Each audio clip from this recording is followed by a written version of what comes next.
prayer for Ninong. But anyway, ako po si Janet. I don't know what I'm gonna say. Inaanak po ako ni Ninong, so I'm gonna say something na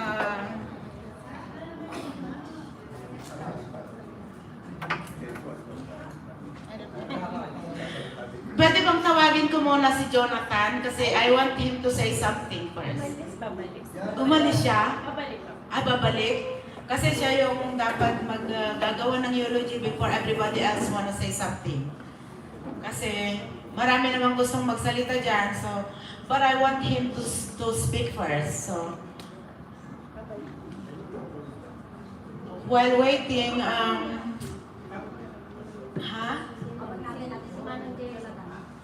habang inaantay natin si Jonathan, can I call on the wife of Ninong to say something first? Kasi wala pa si Jonathan. And anyone can speak if they wanna say something about Ninong, how they, kasi Ninong is a good man, so I know a lot of people wanna say something.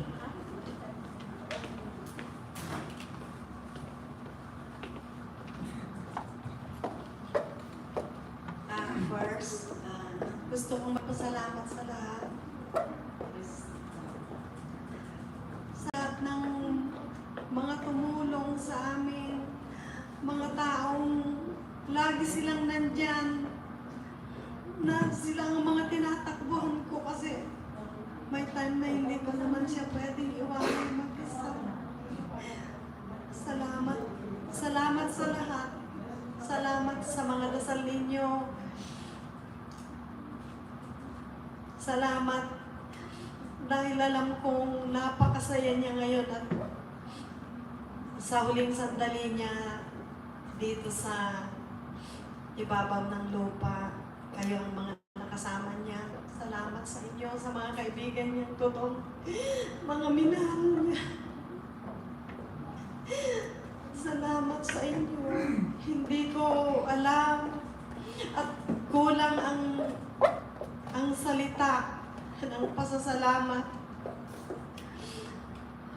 Alam ko, Daddy, alam kong masayang-masaya kami dyan. Kung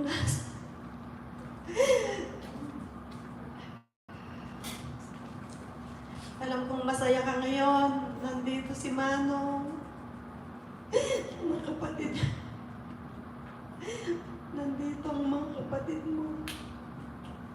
Nandito ang mga kasama natin sa Couples Park Rise na matagal mong gustong makita. Salamat. Salamat po sa inyo lahat. At sana po samahan nyo ang magdasal.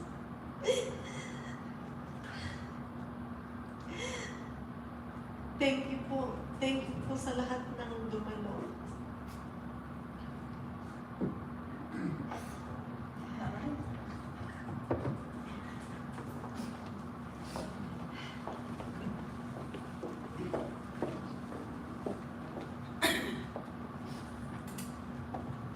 Nandito na ba si Jonathan?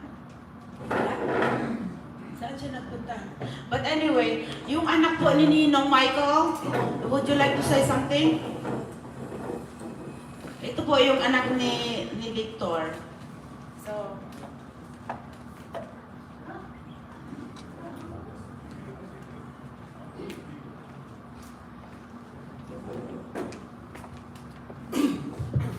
hello, magandang hapon po sa inyo. Ako po si Michael po, anak po ni tatay na makulit at matigas ang ulo. Pero may kundi lang po akong ikukwento sa inyo tungkol po sa aking ama. Bali, matagal na po kaming hindi nagkasama ng aking ama simula nung pumunta siya rito sa Amerika. But umuwi siya ng Pilipinas siguro mga 3 taon or ko na maalala kung kasi bata pa ako noon. I think bumalik siya ng 94 or 93. Kasi hindi na ako kami na, medyo bata pa rin ako no, kaya until now, ngayon ko siya nakasama. Pero marami hong pagbabago. Hindi ko sabihin, sa nakita kong dating kasama ko siya, yung ugali niya. Hindi naman tayo mapag-usgan tao. Pero iba yung nakita ko sa, nung maliit ako, pag-aalaga niya sa amin. Tapos nung nakarating ako rito, ganun pa man siyempre nag-a-adjust ako. Kung paano pakisamahan siya. Wala naman tayong problema sa pakikisama sa kanya. But, I'm a quiet person. Yan ang tinatanong niya sa akin, ba't di raw ako nagsasalita? Alam niyo, kasi kung alam kong meron siyang ugali na magtataasan ako ng boses, ayun na hindi na ako sumasagot. Bali na lang, hindi na lang ako nagsasalita. Pero alam ko naman na pagka hindi ako nagsasalita, gusto niya akong kausapin, pero nahihiya siya. Hanggang sa nagbumukod na po ako, siguro inisip ng tatay ko, nagtatampo ako sa kanya. Pero yung nagpaalam ako sa kanya, sabi ko sa kanya, kailangan ko rin yung gawin para sa sarili ko. Para naman matuto ako, kahit wala na siya, tulad ngayon, hindi natin inaasahan na mangyayari sa kanya yun dahil nagpapacheck up mo naman siya eh. But hindi ko rin lubos maisip na ngayon lang na-diagnose siya na stage 4 pa. Eh kung siguro hindi ganun na grabe, baka pwede pa siyang i-chemo o malunasan. Kaya nung dumating na, ito na po yung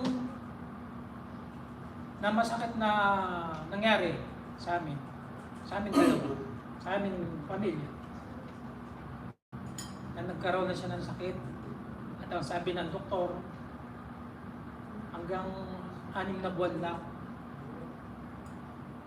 Pero hindi ho umabot sa 6 na buwan ang buhay ng tatay ko.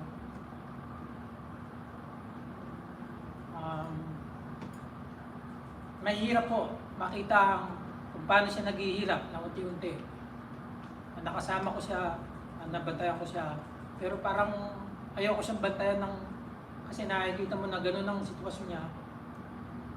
Maya't maya, dudura ng dugo. Sasabihin sa'yo, nak, masakit ang ulo ko, baka pwede mo hilutin. Alam niyo yung sakit niya na dumapo sa tatay ko. May hirap po yun. Masakit. Sa iba nga sabi nga, kung ganun sa makit ang ulo, baka nagwawala na sa sobrang sakit. Ang tatay ko lumalaban no.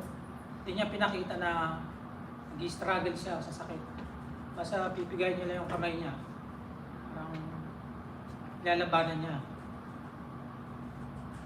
Pero tutusin, maganda na ho rin yan dahil ayaw naman namin siya makita ng matagal na gano'n, naghihirap siya.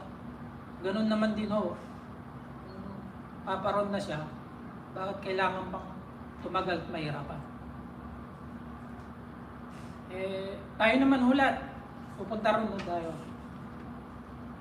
Pero siguro sa akin, bilang anak, magkikita rin kami. Pero siguro, tagal na panahon pa. Darating na yung araw ko. At nihingi ako sa kanya ng patawad dahil wala ako sa tabi niya. Nag-aagaw buhay na siya. Hinahanap niya ako. Hindi ako nakarating ng maaga kasi nabuhay siya ng buhay na what time kita?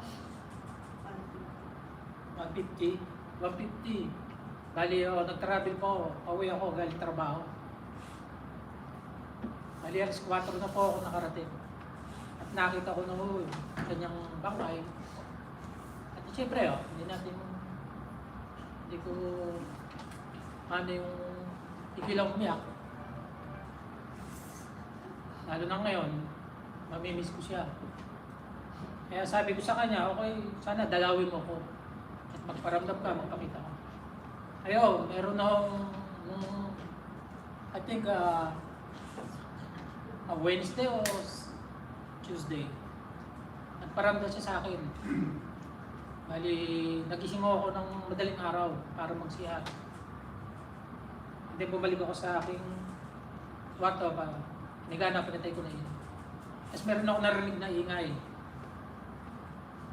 Tumayo ako, parang alam ko ano yung ingay na yun. Yung pala yung bali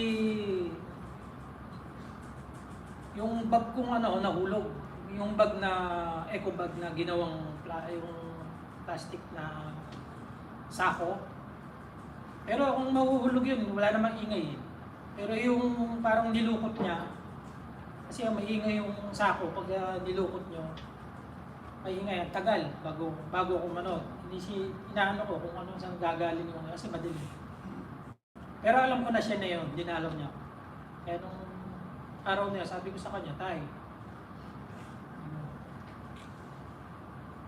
pasensya na, sabi ko sa kanya. Ako, nandito ka. Walang problema, basta kahit araw-araw mo akong dalawin.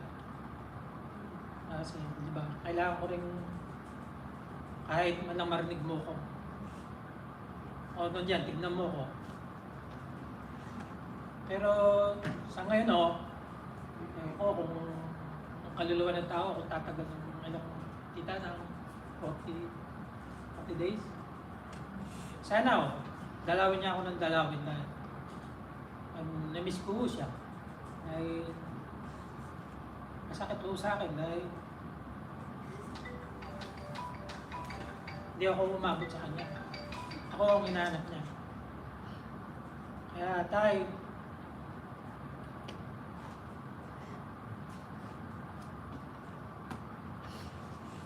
sorry po. Hingi pa akong tao. Hindi kita daya ako. Nabubuhay ka pa. Sana, diyan ka lang. Paramdam ka ulit. Lagi ako maghihintay. Okay sa pumunta ka na sa taas.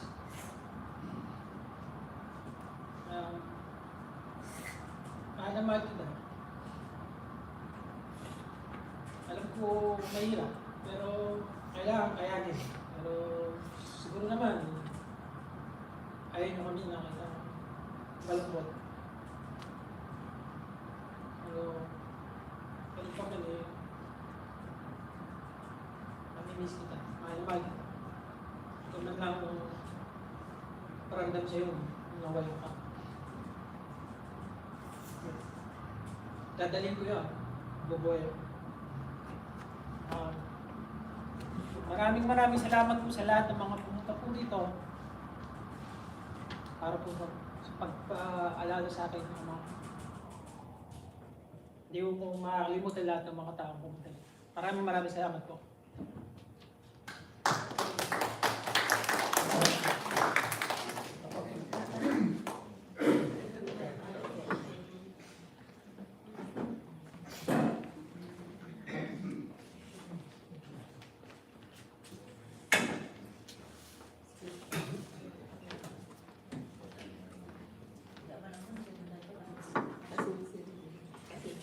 Hello everybody. Hey, thank you so much for coming up here tonight and share the life of my cousin. I know it hurts so bad. I will tell you a story a little bit. You know, when we are growing up, my father and Victor's mom, they are brothers, sisters, and I am the oldest cousins on that side of the family. And couple weekends every year, during summer, I should say, we spend a lot of time in our grandparents' house. And I enjoy those time. I cherish it. But there is one thing that I remember. If we're playing around, Victor he's very attentive. You know, he's always listening to me and he's always smiling. And he never fight with the other kids, with the other cousins. He's always really good kid. And at that time, we have a retention fund. It's like fish fund. It's not really fish fund, but there's a lot of shrimp in there and tilapia, dalag, and all of that stuff in our province. And our grandparents always go out there and catch those fish, and we had a good time, great time. But one day I remember Victor, we are in a group of my cousins, and I asked them that maybe today we're gonna go swimming. And he looked at me just like that, and he's smiling. I said, let's go. Well, here's what he did. He took his clothes, he ran into the river, and by the time that we arrived there, he's already laughing and having a good time. So Victor is kind of guy that always happy. He never have given us a problem, you know. And I was here ahead of him in the United States, and as soon as he arrived here, he came looking for me. He visited me anywhere I go, like my kid is still little, and he is always there, you know, to catch up with me, to say hello to a relative like me. So I always gonna be missing him, you know. It's hard, you know. So, but Victor will be in heaven right now, looking at us. And thank you so much for coming up here, you know, to share his life, you know. This is his story, mean a lot to me. That's why I am here. So, Victor, you will never forget him. You know, our relatives will never forget about you. And your friends, never forget about you.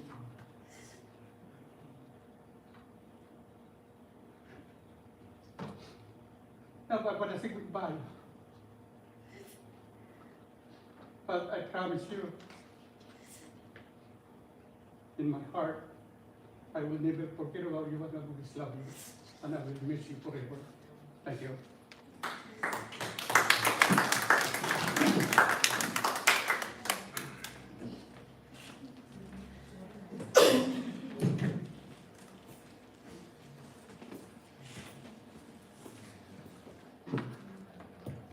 Hello. Ako po yung pamangkin niya. I don't have much to say. All I know, I remember he was my boss. And I think when I got back from the Philippines in 1999, and they offered me a job. And we used to live with our boss in Woodbury. And that was far, like 45 minutes to go to work. What I would remember him is his smile. You know, it's so contagious. Because every time, even I have like me, right? Because I was so young that time, and I had kids already. And he always loved to talk about his kids. My cousin, like Michael, but Michael don't know that. You know, because it's far away. And that's what I always remember. Every time we talk, it's all about his kid. He was always, you know, Michael, always good because I was playing guitar. And he will tell me, oh, Michael too, playing guitar. So that's all I remember. And it's very generous and kind and humble. And I think, I know he's in a good place right now. Your pain will never be in vain. I mean, I will miss you and your laughter.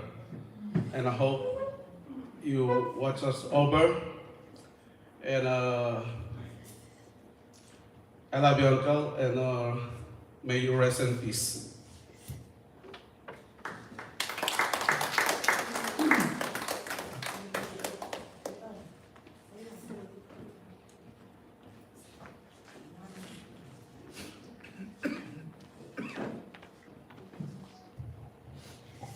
Good evening, everyone. Una-una po, I would like to thank all of you. As they are mentioned, that salamat po sa inyong pagpunta to celebrate the life of my kuya. My kuya is gone in my sight, in our sight, but he's still in my heart. 2 weeks before po, 2 weeks before he passed away, galing po ako dito. And I promised him that I will come back last week of October. I told him, Kuya, if I came back, I want you to come and pick me up in the airport. But, wala pang October, but wala na si Kuya. But for me, I know naman na we all know that death is the beginning of life. And Kuya is in the heaven na, we are a citizenship of heaven. So, si Kuya ay, kumbaga, forever talaga, na nakuha na niya po yung kanyang citizenship in heaven, and I congratulate him. So, but before na nawala po yung si Kuya ko, when I heard the news, nung sinabi niya sa akin na may cancer daw po siya, I cried right away. Kasi para sa akin po, I don't know what regrets. Ayoko yung, sana nagkita kami, sana nayakap ko siya. But thanks God, because when I heard that he has a cancer, I prayed to God. Sabi ko, Lord, I want to see my brother strong. So, nag-fly agad ako ng August 19.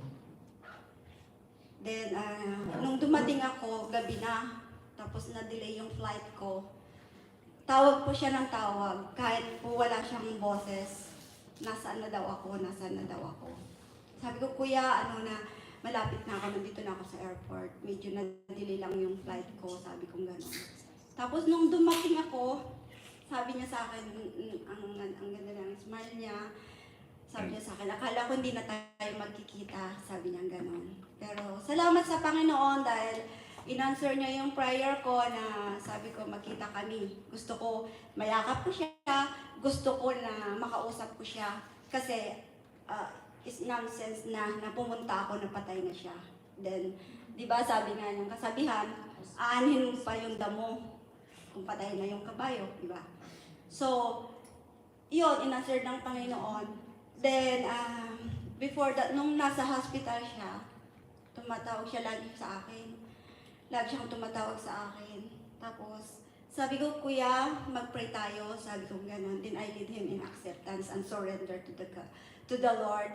So, I'm happy for my Kuya because I know na before he died, in-accept niya ang Panginoon sa puso niya.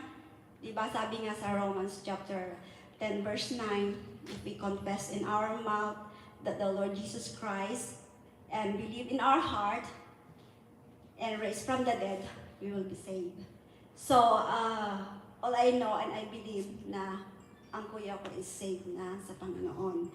Then, after that, every night he wants us to pray. Sabi niya, mag-pray na tayo. Lagi niyang namimiss na mag-pray kami every night bago siya matulog. So natutuwa naman po ako dahil yun yung puso niya. Then sabi ko sa kanya, Kuya, sabi kong gano'n, be strong. Sabi kong gano'n, kaya mo yan. Lagi kong sinasabi sa kanya. Then, sabi ko sa kanya, you are a fighter. Sabi kong gano'n sa kanya, you are overcomer, you are survivor. Kasi ang dami na niyang pinagdaanan ng kuya ko. Kumbaga, nung na-bypass operation po siya ng heart niya, di ba, is 7 years na po ate? 7 years na. So, yung life ng kuya ko is bonus talaga. Di ba? Na-reach na yung ano ng life ng tao na ano. So, 72 years old is good dahil ano siya, kumbaga bonus na talaga yung ano, yung binigay ng Panginoon sa kanya. So, salamat kasi sabi kong ganon, every time na magpipray kami, walang araw na, walang yung gabi na pag nag-uusap kami, sinasabi ko sa kanya, I love you kuya. Sabi kong ganon. Kaya, sabi ko siguro wala akong regrets. Nung buhay siya, nasabi ko kung ano yung gusto kong sabihin sa kanya. And I'm happy for him. So, yun lamang po. At nagpapasalamat din po ako kay Janet na laging nandyan. Wala yung presence namin na mga kapatid niya, but I know na God will brought people in his life. So, salamat Janet for taking care of my kuya and for Ate Jenny. Nagpapasalamat po kami in behalf of my family in the Philippines. Salamat sa pag-aalaga ni Ate kay Kuya. Nakita ko talaga na maayos yung pag-aalaga ni Ate, malinis si Kuya kahit yung sa kanyang talagang napakalinis niya. Kaya nagpapasalamat po kami na mga kapatid ni Kuya kay Ate. And to all of you, maraming salamat po. Yan lamang.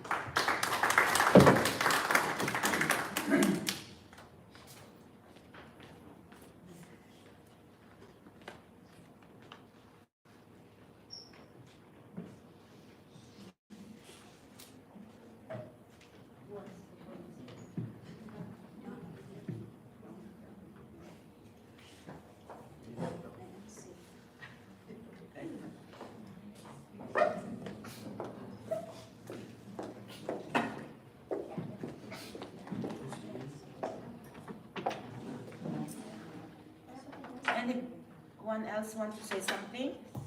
Meron pa bang gustong magsalita? Yung mga kaibigan ni Ninong or anybody who knows him well, maybe you guys want to say anything?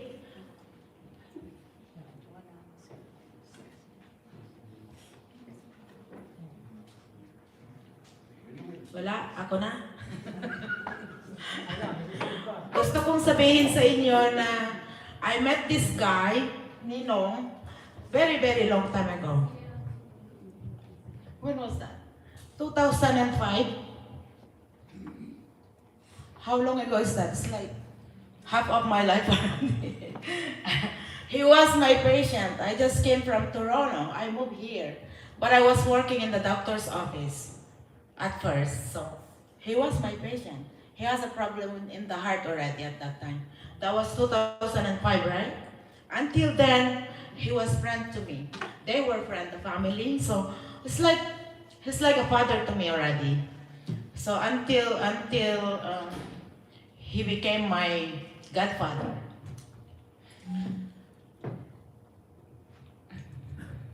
Mabait siya. He was very good. A lot of times, marami din silang problema. I know they have, I see all, I witness everything. Like, it's not everything, but good and bad. Talagang, I know what is going on with them, with the wife. So, parang, si Ninong laging nagsasabi sa akin, mga problema, kung gusto niya, anong gusto niyang kainin. Basta, anything na tatanungin ko siya kung anong gusto niya. Actually, I always bring it to him. Hindi ko alam, parang automatic na dadalhin ko na lang siya ng food kahit nasa trabaho ako. I have to go under time to bring something to him or pick him up from the hospital. I don't know. It's just something that I wanna do. So anyway, yung last na time niya, hindi na siya nagsasalita. So it was really hard for me to understand him. So sabi ko, pagdating ko ng hapon, kasi halos every afternoon after work, I go to their house and ask him what he wants. But medyo hindi ko na siya naiintindihan eh. So like 3 weeks after before they came, he was still strong. Very, very strong. Naglalakad siya. Actually, he was even making food for me when I go to their house. He was saving food for me from, I don't know where it came from. So, sabi niya, huwag mong kakainin. Sabi niya kay Nina, huwag mong kainin kasi inihahanda niya para sa akin. Sabi niya kasi mahilig akong kumain ng isda. May mga isda na kilawin and he wanted me to eat it. So, well, sabi niya, huwag mong kakainin niya kasi dadating si Janet, ganito, ganyan. So, he was really, I don't know, very close kami ni Ninong. So, nung 2 weeks na hindi na siya nagsasalita before he passed, he was still eating. I cook something, right, Ninang? I cook arroz caldo kasi yun lang ang gusto niya. Sabi niya, Ninong, anong gusto mong kainin? So, yung paborito niya, niluluto ko. Tapos pagdating ko, tuwang-tuwa siya. He was always smiling when he sees me. He's even come and hold my hand. Like, he was trying to come and grab my hand. So I said, oh my God. So and then, family came, right? Family came before that time. And he was very, very happy. I said, where is the kambing? I picked him up from the hospital and he said he wanted me and buy that sinampalukan, and I said, I called my friend, I called the people that I know, but I did not find anything. So it came Jonathan. He went to look for that. And you know what happened? He ate a lot in the afternoon. I see him. They cooked the sinampalukan and then he ate a lot. You know what, Jonathan? He did not finish all that goat that you bought. Kami ang kumain noon kasi niluto namin. But anyway, yun, ganun. Natutuwa siya. Tuwang-tuwa si Ninong. I know he was in pain. Every time I come in the afternoon, tinatanong ko siya, Ninong, gaano ba kasakit ang nararamdaman mo? But I know he was lying. I can see it on him. But he did not really, hindi siya, like, he cannot scream or he cannot, because he's not talking. So, alam ko na he was holding his head. And I always do like massage the head. I said, sabi ko, masakit ba yung ulo mo? But I know, he just don't wanna say it. But I know he was in pain. But anyway, magpasalamat na lang tayo that he is already gone and all the pain is, done already. So, yun lang, mabait na tao siya. He is like a father to me kasi wala akong tatay dito sa Amerika. Actually, I don't even have a family. They are my family. So, thank you. That's it. And I'm gonna call Jonathan now because I see him, so I want him to speak.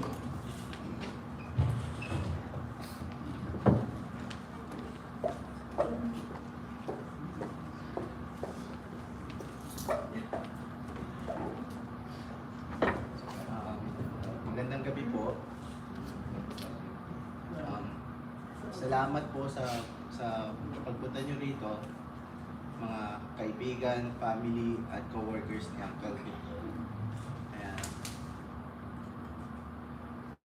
Hindi ko po alam ang sasabihin ko eh. Papasalamat po ako sa kanya. He's like a father to me also. Na when I came here, nag-start ako mag-work dito sa New Jersey, sa upstate. It's upstate New York pala. Dalawa lang kami, malayo sa lugar, walang kakilala. At the same time, siya lagi ang nag-aano sa akin, nagkagabay.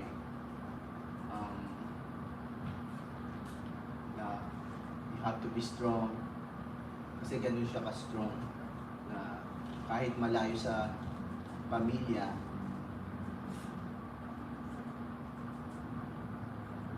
ako na itinuring niya parang anak habang magkasama kami. Lagi niya sa akin sinasabi na mahal na mahal niya mga anak niya. And then, nang malaman ko na nagkasakit siya, Siyempre, hindi agad ako makapunta kasi na-surgery din ako. So, sabi ko sa kanya, palakas siya, hintayin mo ako. And then, yun nga, mga 2 weeks ago,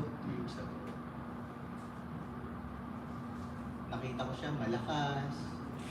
Hindi ko alam yung na sobra pala yung pinagdadaanan niya dahil ganun siya ka-strong. Hindi niya pinapakita na kahit may problema, chill lang siya.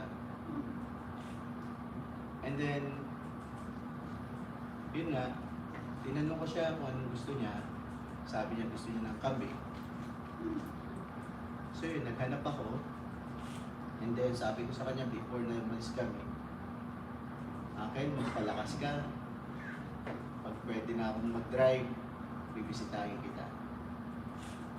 And then, the next morning, tinawagan niya ako para magpasalamat. Na hindi ko makakalimutan, narinig ko. Pinilit niya magsalita para lang magpasalamat. And yung day na mahina na siya, ewan ko, nagparamdam siya sa akin na tawagan mo ako, which is yun yung last day na tumawag ako sa kanya kay Auntie Jenny na yun nga, mahina na daw si Uncle, na yung pala, yung paramdam niya sa akin, papaalam siya. Kaya, Uncle, thank you po. Sana po ma-enjoy niyo yung sinampalukang kabing in heaven. Maraming salamat. Thank you po.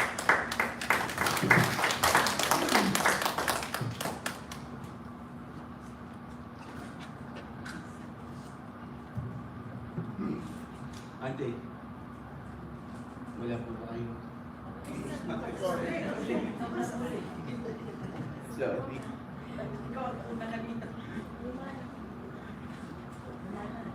Kung sino sa mga gustong magsalita, Si Kathy. Kati,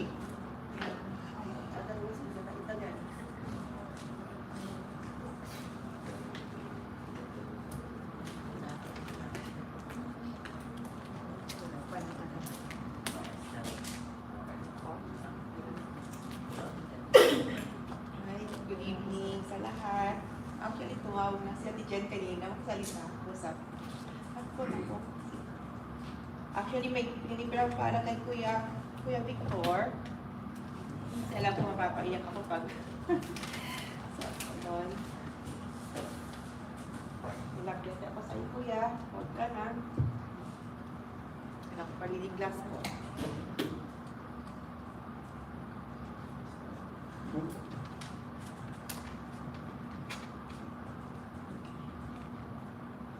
Years pass by like a breeze of time, and you look back and realize you'd been letting wind brush by you too long.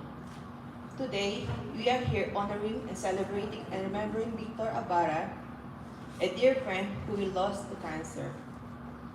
Although it still seems like yesterday, it was actually 20 years ago when we first became friends and with Ate Chen. He has been a breath of fresh air since that very day. Throughout these years, I was fortunate enough to spend a lot of time with him, and I can say this much about him for sure.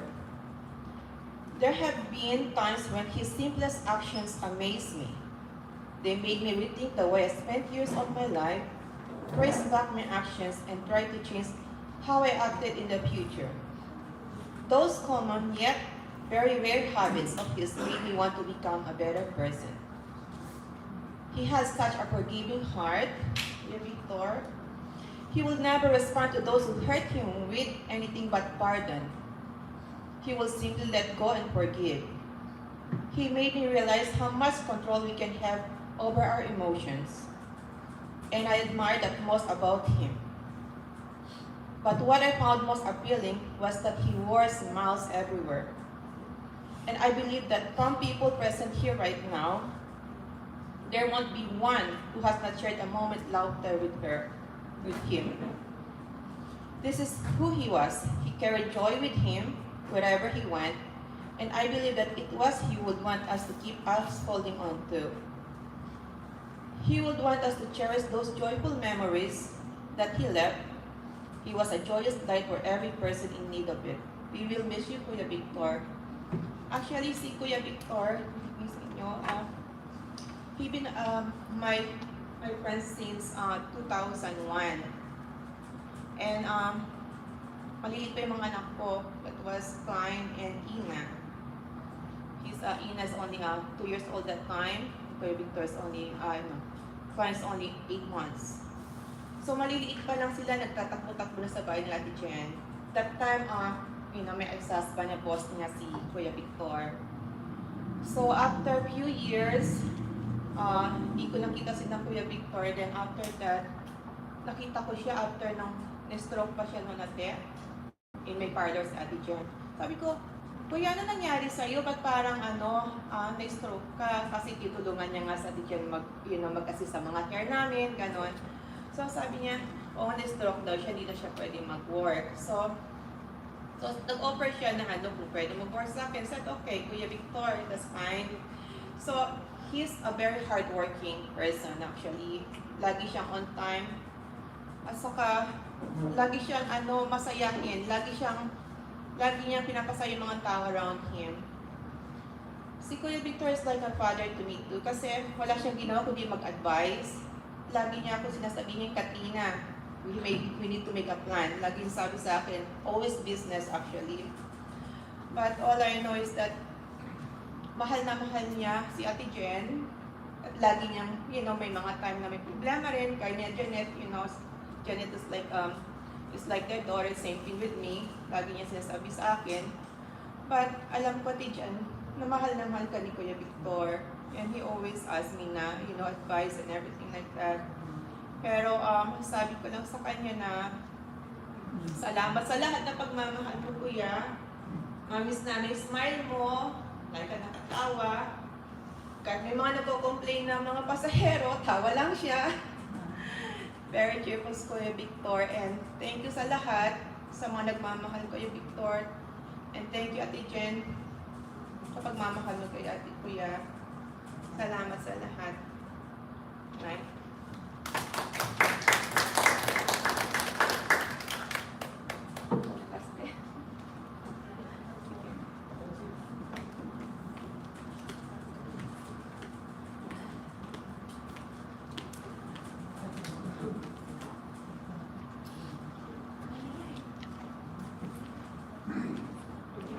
Sa lahat.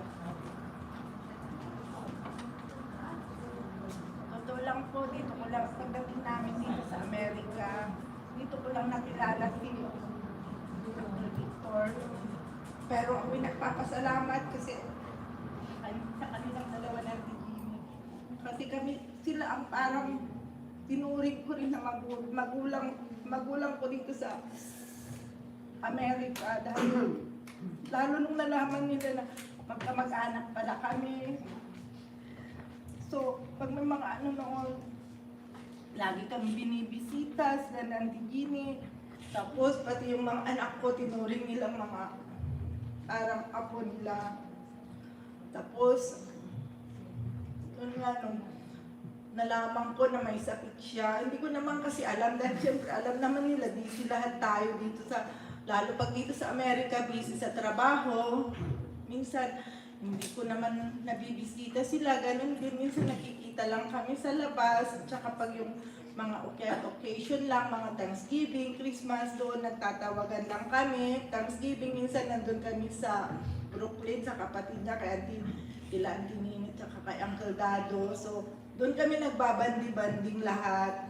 Tapos, nitong magkasakit siya, tinawagan ako ni Auntie Ninit na may sakit si Uncle. So, nung nalaman namin mag-asawa, pinuntahan namin kaagad. So, natutuwa siya kasi nung dumating kami dito, maliit pa yung anak ko na nakikita niya. Tapos nung makita na siya, dalaga na, sabi niya, kasi 5 years old lang yung anak ko. Tapos, ang tagal na talaga hindi nakikita kasi, yun nga, busy sa trabaho. Busy ako sa trabaho, busy rin din siya. So, bihira lang kami talaga nakikita. Tapos, yun, nalaman namin nagkasakit siya. Palagi na namin pinupuntahan. Laging natutuwa sa amin dahil, yun nga, bago siya namatay, bago siya pumanaw, lahat ng pamilya niya, mga pamangkin niya, kapatid niya, sa kaming mga kaming mga pamangkin niya ay nakasama niya sa kunting panahon man lang. Pero masakit man lang sa akin kasi nung pumanaw siya, hindi ko siya nakita, hindi ko man lang nayakap o nahalikan si Uncle kasi yung pagkakataon na yun, mayroon din kaming problema that time. So, nung tawagan ako nila Auntie Ninit, ni Auntie Marisa, tsaka ni Auntie Jeannie, nasa Long Island ako. So, wala akong time na tumakbo kaagad para puntahan siya. So, hindi ko na siya nakita. Pagdating ko, nakita ko, yan na lang yung urna niya. So, pasensya Uncle, kung di man lang tayo nakita bago ka pumanaw po. Siguro maintindihan mo naman po kung ano yung mga naging struggle namin po sa mga panahon na to po. At ako'y buong pamilya namin po, Uncle, nagpapasalamat po kami sa inyo. Yun lang po. Maraming salamat.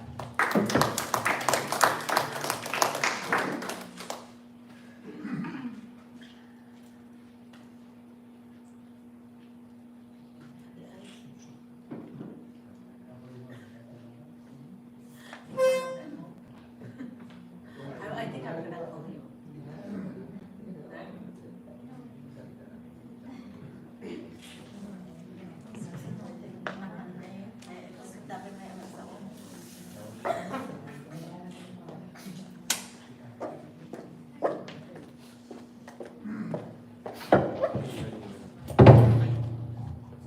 Meron pa bang may gustong magsalita? Kasi meron akong hinandang balon that we have to let go before it's dark. So anybody wanna speak, they can come now, or otherwise family can go and get that balloon and then we can go outside and view them. Is that okay? Alright. Tara na. Lumabas muna tayo. And then we can come back for the food.